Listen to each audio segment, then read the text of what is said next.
नमस्कार।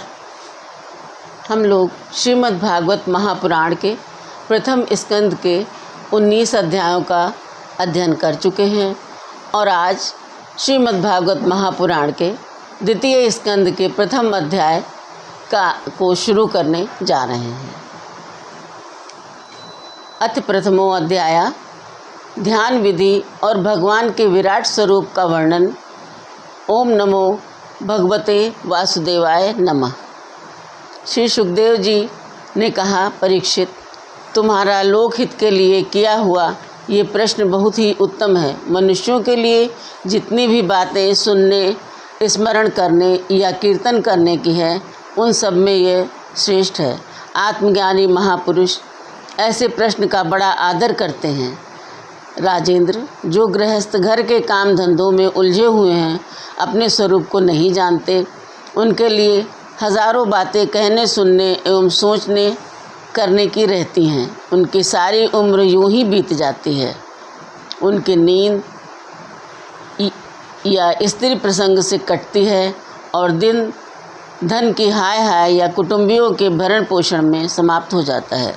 संसार में जिन्हें अपना अत्यंत घनिष्ठ संबंधी कहा जाता है, वे शरीर, पुत्र, स्त्री आदि कुछ नहीं है, असत है। परंतु जीव उनके मोह में ऐसा पागल सा हो जाता है कि रात दिन उनको मृत्यु का ग्रास होते देखकर भी चेतता नहीं। इसीलिए हे परीक्षित, जो अभय पद को प्राप्त करना चाहता है, उसे तो सर्वात्मा सर्वशक्तिमान भगवान श्री कृष्ण जी की ही लीलाओं का श्रवण, कीर्तन और स्मरण करना चाहिए। मनुष्य जन्म का यही इतना ही लाभ है कि चाहे जैसे हो, ज्ञान से, भक्ति से अथवा अपने धर्म की निष्ठा से जीवन को ऐसा बना लिया जाए कि मृत्यु के समय भगवान की स्मृति अवश्य बनी रहे।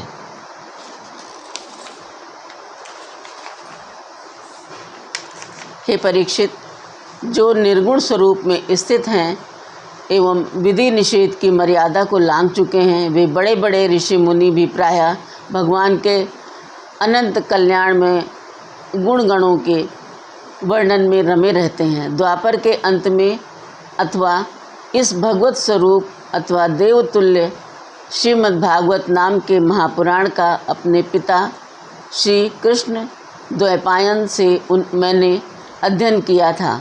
राजर्षि, मेरी निर्गुण स्वरूप परमात्मा में पूर्ण निष्ठा है, फिर भी भगवान श्री कृष्ण की मधुर लीलाओं ने बलात् मेरे हृदय को अपनी ओर आकर्षित कर लिया। यही कारण है कि मैंने इस पुराण का अध्ययन किया।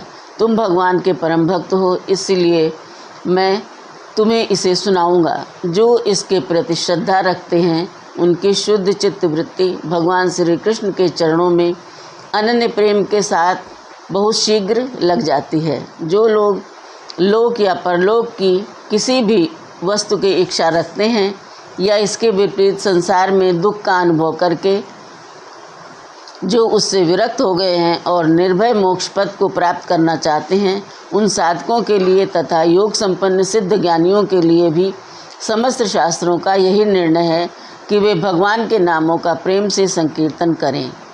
अपने कल्याण साधन की ओर से असावधान रहने वाले पुरुष की वर्षों लंबी आयु भी अनजान में ही व्यर्थ बीत जाती है। इससे क्या लाभ?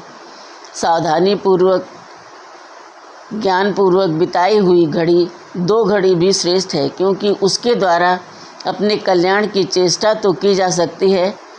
राजर्षि खट्वांग अपने आयु की समाप्ति का समय जानकर 2 घड़ी में ही सब कुछ त्याग कर भगवान के अभय पद को प्राप्त हो गए। हे परीक्षित, अभी तो तुम्हारे जीवन की अवधि 7 दिन की है। इस बीच में ही तुम अपने परम कल्याण के लिए जो कुछ करना चाहिए सब कर लो। मृत्यु का समय आने पर मनुष्य घबराए नहीं। उसे चाहिए कि वो वैराग्य के शास्त्र से शरीर और उससे संबंध रखने वालों के प्रति ममता को काट डाले। धैर्य के साथ घर से निकलकर पवित्र तीर्थ के जल में स्नान करे और पवित्र तथा एकांत स्थान में विधि पूर्वक आसन लगाकर बैठ जाए। तत्पश्चात परम पवित्र आ, उ, मा इन 3 मात्राओं से युक्त प्रणव का मन ही मन जप करे। प्राणवायु को वश में करके मन का दमन करे और एक क्षण के लिए भी प्रणव को न भूले। बुद्धि की सहायता से मन के द्वारा इंद्रियों को उनके विषयों से हटा ले और कर्म की वासनाओं से चंचल हुए मन को विचार के द्वारा रोककर भगवान के मंगलमय रूप में लगाए। स्थिर चित्त से भगवान के श्री विग्रह में से किसी एक अंग का ध्यान करे। इस प्रकार एक एक अंग का ध्यान करते करते विषय वासना से रहित मन को पूर्ण रूप से भगवान में ऐसा तल्लीन कर दे कि फिर किसी विषय का चिंतन ही न हो। वही भगवान विष्णु का परम पद है, जिसे प्राप्त करके मन भगवत प्रेम रूप आनंद से भर जाता है। यदि भगवान का ध्यान करते समय मन रजोगुण से विक्षिप्त या तमोगुण से मूढ़ हो जाए तो घबराए नहीं। धैर्य के साथ योग धारणा के द्वारा उसे वश में करना चाहिए, क्योंकि धारणा उक्त दोनों गुणों के दोषों को मिटा देती है। धारणा स्थिर हो जाने पर ध्यान में जब योगी अपने परम मंगल में आश्रय अर्थात भगवान को देखता है, तब उसे तुरंत ही भक्ति योग की प्राप्ति हो जाती है। परीक्षित ने पूछा, ब्राह्मण, धारणा किस साधन से किस वस्तु में किस प्रकार की जाती है और उसका क्या स्वरूप माना गया है, जो शीघ्र ही मनुष्य के मन का मैल मिटा देती है? श्री सुखदेव जी ने कहा, परीक्षित, आसन, श्वास, आसक्ति और इंद्रियों पर विजय प्राप्त करके फिर बुद्धि के द्वारा मन को भगवान के स्थूल रूप में लगाना चाहिए। यह कार्य रूप संपूर्ण विश्व को कुछ कभी था, है या होगा, सब का सब जिसमें दिख पड़ता है, वही भगवान का स्थूल से स्थूल और विराट शरीर है। जल, अग्नि, वायु, आकाश, अहंकार, महातत्व और प्रकृति, इन 7 आवरणों से घिरे हुए इस ब्रह्मांड शरीर में जो विराट पुरुष भगवान हैं, वे ही धारणा के आश्रय हैं। उन्हीं की धारणा की जाती है। तत्वज्ञ पुरुष उनका इस प्रकार वर्णन करते हैं, पाताल विराट पुरुष के तलवे हैं, उनकी एड़ियाँ और पंजे रसातल हैं, दोनों गुल्फ एड़ी के ऊपर की गांठें महातल हैं, उनके पैर पिंडे तलातल हैं। विश्व मूर्ति भगवान के दोनों घुटने सुतल हैं, जांघें वितल हैं और अतल हैं, पेड़ू भूतल हैं और परीक्षित, उनके नाभि रूप सरोवर को ही आकाश कहते हैं। आदि पुरुष परमात्मा की छाती को स्वर्गलोक, गले को महरलोक, मुख को जनलोक और ललाट को तपोलोक कहते हैं। उन सहस्त्र सिर वाले भगवान का मस्तक समूह ही सत्यलोक है। इंद्र आदि देवता उनकी भुजाएं हैं, दिशाएं कान और शब्द श्रवणेंद्रिय हैं, दोनों अश्विनी कुमार उनकी नासिका के छिद्र हैं, गंध घ्राणेंद्रिय है और धधकती हुई आग उनका मुख है। भगवान विष्णु के नेत्र अंतरिक्ष हैं, उनमें देखने की शक्ति सूर्य हैं, दोनों पलकें रात और दिन हैं। उनका भूविलास ब्रह्मलोक है, तालु जल है और जिव्या रस।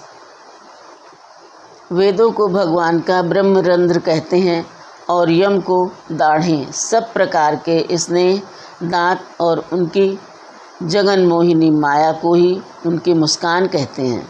यह अनंत सृष्टि उसी माया का कटाक्ष विक्षेप है। लज्जा ऊपर का ओंठ और लोभ नीचे का ओंठ, धर्म स्तन और अधर्म पीठ है। प्रजापति उनके मूत्रेंद्रिय हैं, मित्रा वरुण अंडकोश हैं, समुद्र कोख है और बड़े बड़े पर्वत उनकी हड्डियां हैं। राजन, विश्वमूर्ति विराट पुरुष की नाड़ियाँ नदियाँ हैं, वृक्ष रोम हैं, परम प्रबल वायु श्वास है, काल उनकी चाल है और गुणों का चक्कर चलाते रहना ही उनका कर्म है। परीक्षित, बादलों को उनके केश मानते हैं, संध्या उन अनंत का वस्त्र है। महात्माओं ने अव्यक्त यानी मूल प्रकृति को ही उनका हृदय बतलाया है और सब विकारों का खजाना उनका मन चंद्रमा कहा गया है। महातत्व को सर्वात्मा भगवान का चित्त कहते हैं और रुद्र उनके अहंकार कहे गए हैं। घोड़े, खच्चर, ऊंट और हाथी उनके नख हैं। वन में रहने वाले सारे मृग और पशु उनके कटि प्रदेश में स्थित हैं। तरह तरह के पक्षी उनके अद्भुत रचना कौशल हैं। स्वयंभू मनु उनकी बुद्धि हैं और मनु की संतान मनुष्य उनके निवास स्थान हैं। गंधर्व, विद्याधर, चारण और अप्सराएं उनके षडज आदि स्वरों की स्मृति हैं। दैत्य उनके वीर हैं।